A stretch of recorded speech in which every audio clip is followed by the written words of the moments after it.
தூரம் தோலாக்கு ஆட சொல்லுதையா ராஜாவின் பாவை ராணியின் பக்கம். இதுதான் அந்த இசைக்கருவி. இது பார்க்க பாத்தீங்கன்னா அப்படியே நல்லா சூப்பரா இருக்கும். ஆனா இது நம்ம பப்பாளியால தான். ஜிங்கனமணி எல்லாத்துக்குமே தெரியும்.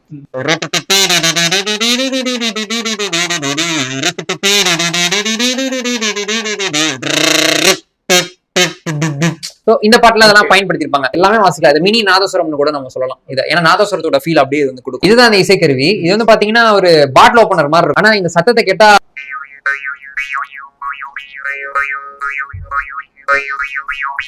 இப்ப உதாரணத்துக்கு ஃபோக்ல பார்த்தோம்னா ஒத்த கல்லு மூக்குத்தியா,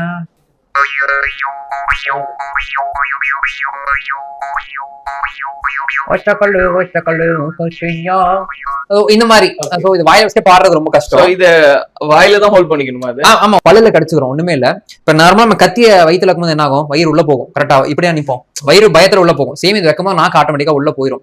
அப்ப லைட்டா நம்ம இப்படி தட்டிட்டு நம்ம சொன்னோம்னாவே போதும், ஈஸியா அந்த இது ப்ரொடியூஸ் பண்ணிக்கலாம். இது ரொம்ப முக்கியமான இசைக்கருவி. இந்த இசைக்கருவி பேர் வந்து பாத்தீங்கன்னா பவுனி.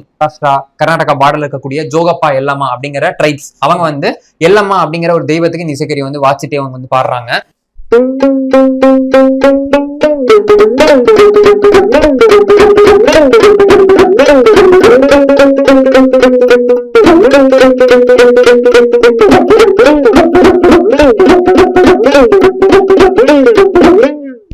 இந்த மாதிரி கண்டிப்பா கேட்டிருப்பீங்க. இந்த பழைய பிளாக் அண்ட் ஒயிட் படத்துலலாம் இந்த அவங்க ஓடும் போது ஒடியாரும் போது ஒவ்வொரு எக்ஸ்பிரஷன்ஸ்க்குலாம் வந்து இதை கொடுத்திருப்பாங்க.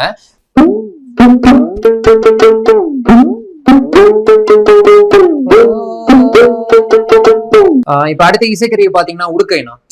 இந்த உடுக்கை எப்படி பிடிக்கணும்னா நம்ம தம்பிள்ஸ் தூக்குறோம். தம்பிள்ஸ் தூக்குறதுல கரெக்டா அந்த கட்டை விரலுக்கும் இந்த ஆள்காட்டி விரலுக்கும் நடுவுல இப்படி பிடிக்கிறோம். இந்த பாம்ல இதை பேலன்ஸ் பண்ணிக்கிறோம். இப்படி பேலன்ஸ் பண்ணிக்கிறோம். அதுக்கப்புறம் பாத்தீங்கன்னா இந்த கார்னர்ல இங்கதான் நம்ம தட்டுறோம், அழுத்துறோம், விடுறோம். இவ்வளவுதான் கான்செப்ட். ரெண்டு சவுண்டு தான். ஒண்ணு அழுத்துறோம், விடுறோம். அவ்வளவுதான். இந்த 2 சவுண்டு தான்.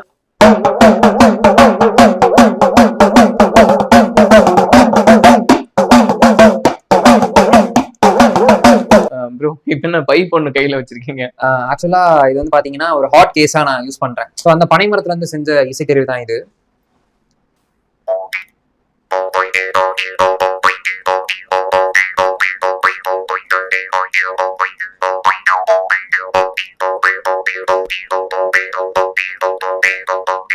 ஸோ இந்த மாதிரி தான். இது ரொம்ப ஒரு சிம்பிளான இன்ஸ்ட்ருமெண்ட். நிறைய குழந்தைகளுக்கு வந்து அட்ராக்டிவா இருக்கும் இதோட சவுண்டு.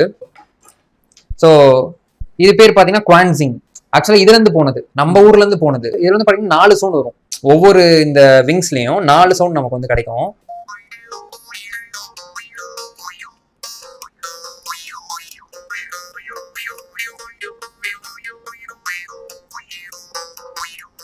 ஸோ இது வந்து நல்லா மைக் இருந்தா செம்மையா பிக்கப் ஆகும்.